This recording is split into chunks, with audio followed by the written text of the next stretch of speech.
Ketika berolahraga, jangan lupa ya, bukan berapa banyak waktu yang kita habiskan, tapi berapa banyak energi yang kita habiskan dalam waktu yang kita tentukan. Oke, nama saya Daniel. Nama lengkap saya Daniel Feli. Keseharian saya sebagai CEO dari Digima Asia. Saat ini saya berusia 48 tahun, hampir 49 tahun. Usia yang tentunya tidak muda kan? Jadi saya sudah menghabiskan hampir setengah abad.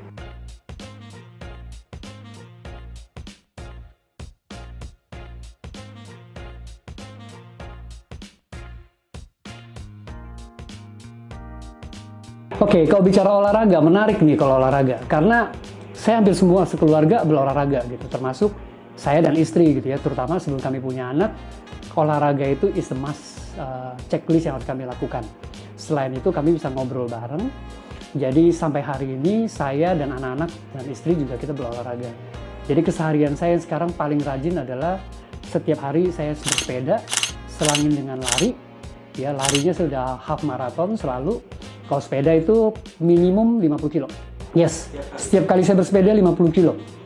Tadinya, saya menggunakan sepeda untuk aktivitasnya sehari-hari. Saya pakai sepeda lipat. Jadi karena saya harus siaran, jadi dari sini saya naik kereta. Jadi saya ngayu dulu dari rumah ke stasiun, dari stasiun kemudian ke Tanah Abang. Dari Tanah Abang kemudian saya ngayu lagi ke studio. Jadi demikian bolak-balik itu seminggu sekali. Lalu Sabtu Minggu saya pasti sepeda sama anak-anak, sama istri saya juga gitu. Untuk sunbathing, jadi berjemur, apalagi daerah BSD kan daerah yang memang sangat menarik ya untuk berolahraga. Jadi sepeda udah pasti itu. Kalau lari saya sendiri karena yang lain nggak kuat lari soalnya. Karena kegiatan olahraga buat saya itu bukan satu pemaksaan, tapi itu menjadi satu kebutuhan seperti itu.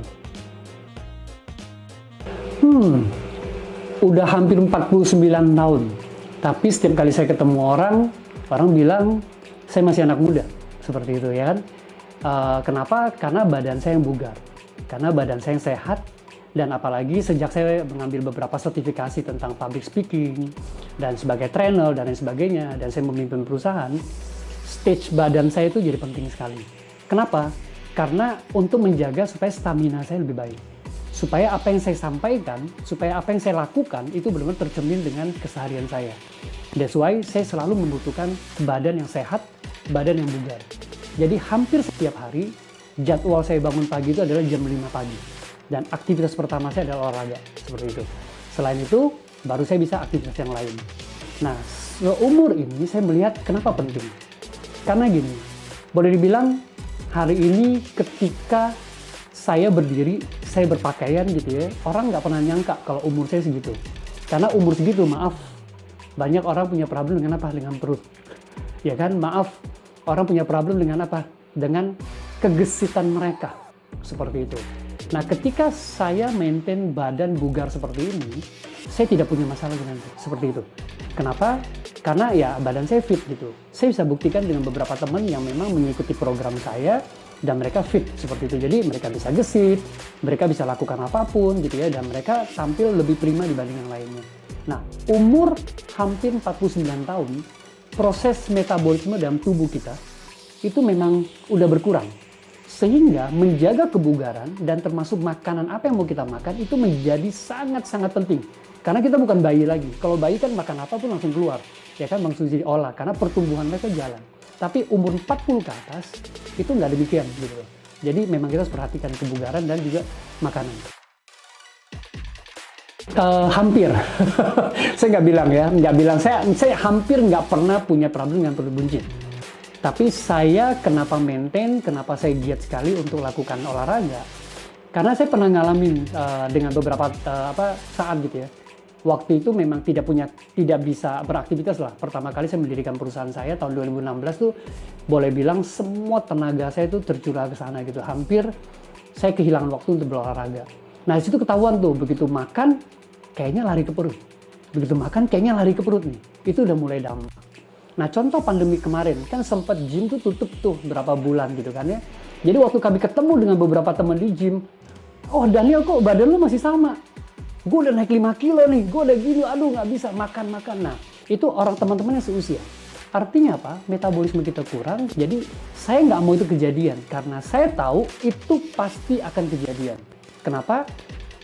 Umur 40, Metabolisme problem, jadi ketika kita makan dan tidak bisa kontrol, itu akan larinya perut. Kalau larinya perut, itu akan proses kegemukan, lalu celananya kebesaran, kemudian begitu besar semuanya, dan kita nggak bisa kontrol, dan itu bisa loss. Apalagi di umur 40-an, kenapa? Karena kita punya tanggung jawab makin besar. Terhadap keluarga, terhadap profesi, terhadap banyak hal masyarakat, seperti itu kan. Jadi, masalah perut kelihatannya simpel. Tapi ketika kita tidak bisa kontrol, itu bisa jadi masalah yang luar biasa. Kenapa? Karena untuk makan enak, rasanya cuma segini nih, seleher. Makan enak, larinya ke sini. Begitu ini nambah 2 cm, enak yang di sini sama yang di sini, itu kerja kerasnya beda. Kerja kerasnya double, triple. Nggak gampang menghilangkan itu. Dan itu perhatikan. Jadi, kalau kita mau smart, kalau kita mau hasil yang efektif, kalau kita mau hasil yang efisien, ya kita maintain. Supaya perut itu tidak nambahnya ke depan. Makanya orang suka bilang, kalau mundur dong perutnya, bukan orangnya. Seperti itu.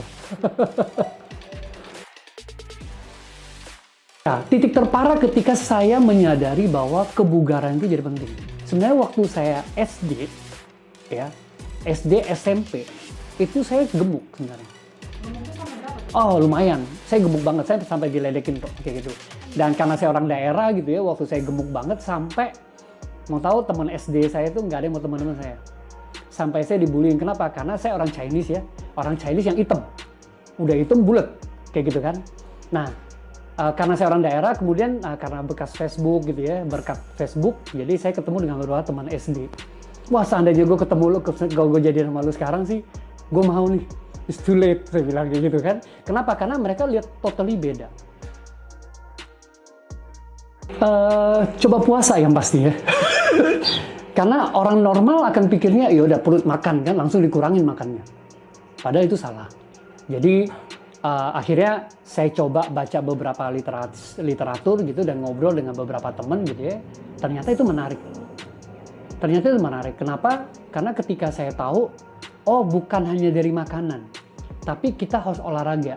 Olahraganya pun harus olahraga yang benar gitu ya. Bukan asal jogging, bukan asal lari, makan juga bukan asal semua dikonsum dan lain sebagainya.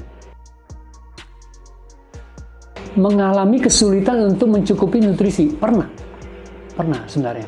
Karena sebelumnya saya hanya melakukan yang alami. Jadi makan rebus-rebusan. Jadi contoh ya, saya dapat protein ya. Saya taunya dari ayam, saya taunya dari telur gitu ya. Dulu saya meniru makan telurnya banyak. Bahkan saya suka beli telur yang dari Jepang itu yang bisa langsung makan mentah. Kayak gitu. Cuma pertanyaannya, saya mesti makan berapa banyak ya? Kayak begini kan. Padahal saya bukan binaragawan. Kayak gitu. Ini menarik. Benar-benar saya tahu Evolin karena waktu itu saya kalau nggak salah saya lagi ngecek Instagram. Saya cukup aktif juga Instagram untuk terkait dengan konten yang saya buat, dan saya menggunakan sosial media untuk campaign beberapa, termasuk Radio Talk saya itu ada iklan. Kayak gitu. Waktu ada iklan, ini harganya oke nih. Pertama harga ya. Karena kan ditonjolin harga waktu itu setahu saya sih, ada bonusnya gitu kan. Nah lalu saya googling sih, saya searching, komposisinya oke, kayak gitu kan. Nah bertepatan punya saya habis, jadi bertepatan gitu, jadi gayung bersambut lah ya. Terus kemudian pandemik, jadi pandemik saya coba order dan responnya cepat kayak gitu. Ya saya cobalah, jadi begitu datang rasanya memang oke buat saya. Jadi manisnya pas, rasanya tebal. Kalau saya bilang tebal tuh ya mungkin yang pernah makan harus tahu ya. Jadi ada rasanya light dan rasanya tebal seperti itu. Nah waktu saya ngerasain seperti itu ternyata oke. Dan waktu saya tes ke istri saya juga bilang, oh rasanya oke. Ya udah kita continue consume itu gitu kan. Nah setelah itu saya ikut gym. Saya daftar di selebriti di LW gitu ya. Saya lihat beberapa orang bawa gitu. Oh mulai terkenal nih saya lihat gitu kan. Dan beberapa teman-teman bilang, oh ini oke. Kamu cobain yang satu lagi deh. Nah karena gini, saya kalau cocok satu biasanya saya susah pindah kayak gitu kan. Waktu itu saya yang warna biru udah saya cocok ya kan. Begitu saya cocok, kemudian saya dikasih contoh sama teman saya warna yang gold gitu kan, karena dia bawa tumbler yang gold, ternyata dibedain ya. Nah itu menariknya gitu, berarti orang ini serius nih dengan brandnya. Karena sampai tumblernya aja dibedain gitu kan.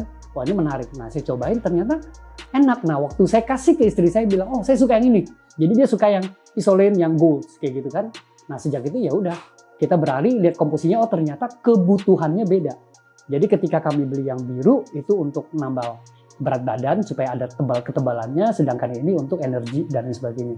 Jadi sekarang kita konsum dua-duanya sih sebenarnya. Kayak gitu tergantung kebutuhan. Ketika berolahraga jangan lupa ya, bukan berapa banyak waktu yang kita habiskan, tapi berapa banyak energi yang kita habiskan dalam waktu yang kita tentukan. Karena gini, banyak orang pergi nge-gym ya. Mungkin ini saya nggak bisa mengeneralisir gitu. Banyak orang pergi nge-gym, datang duduk main handphone. 1,5 jam kemudian dia pulang gitu. Lalu dia minum Evolin misalnya kayak gitu. Itu nggak ada efek boy. Itu nggak ada efek gitu. Saya kalau datang saya bilang sejam, saya nggak pernah bawa handphone. Jadi habis. Nah di situ berarti saya butuh apa? Karena saya latihannya keras, saya butuh untuk asupan energi balik lagi ke saya dan cuma asupan protein. Nah kalau saya makan telur, saya dapat proteinnya besok. Nah, kalau saya minum ini, immediately saya dapat. Sehingga kalau itu matematiknya adalah, kalau kamu keluar satu, ya minimal kamu harus balik satu, supaya badan kamu terbentuk kan. Makanya beberapa orang karena dia konsumnya salah, jadi badannya malah jadi terbalik, kurus. Atau dia konsumnya kebanyakan, jadi overweight. Misalnya seperti itu. Jadi ada aturannya juga, seperti itu sih. Nah, saya bukan tipe orang yang gampang untuk mencoba sesuatu sih.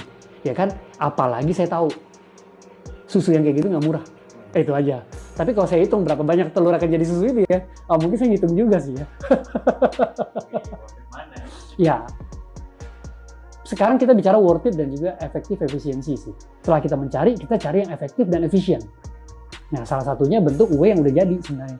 Kayak gitu. Karena apalagi umur 40 ke atas, tingkat penyerapan tubuh kita itu berkurang. Maka saya bilang, kalau saya makan telur sekarang, jadinya berbesok.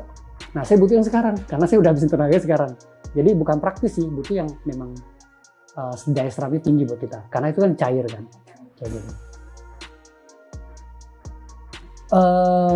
Pandemik bulan Maret, April.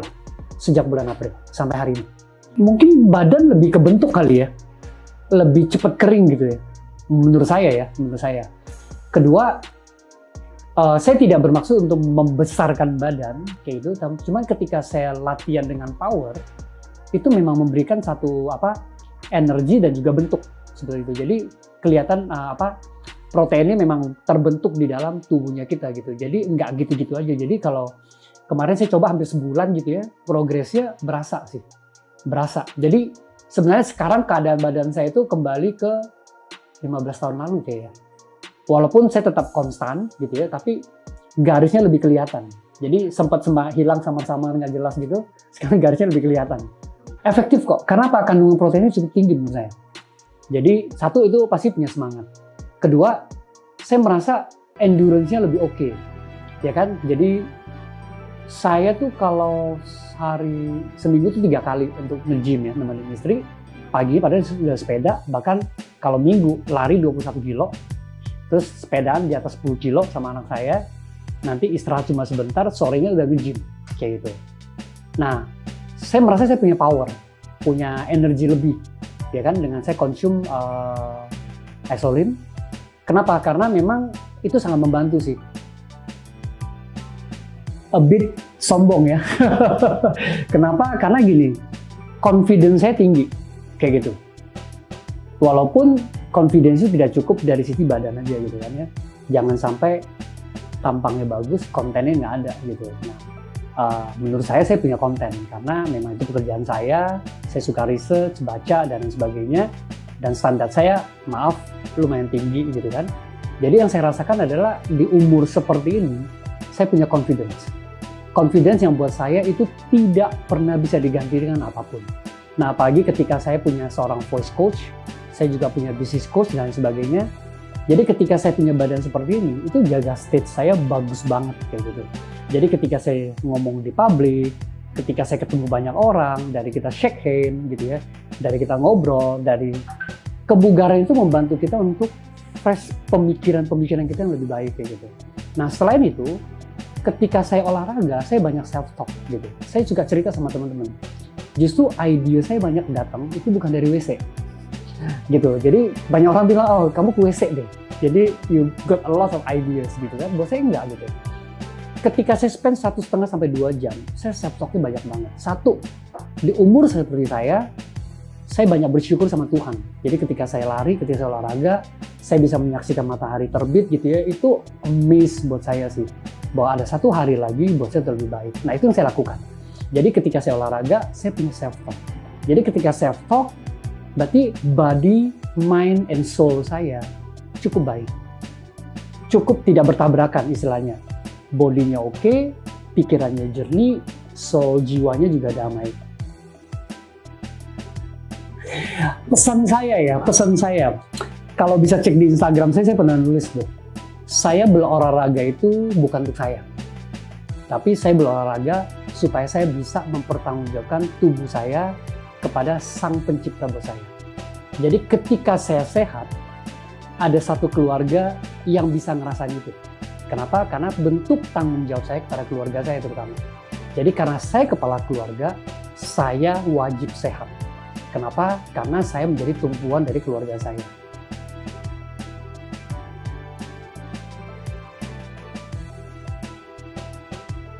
Obat yang paling menyembuhkan adalah tubuh yang sehat. Ketika kamu punya tubuh yang sehat, jiwamu akan sehat, pikiranmu akan sehat. Itu.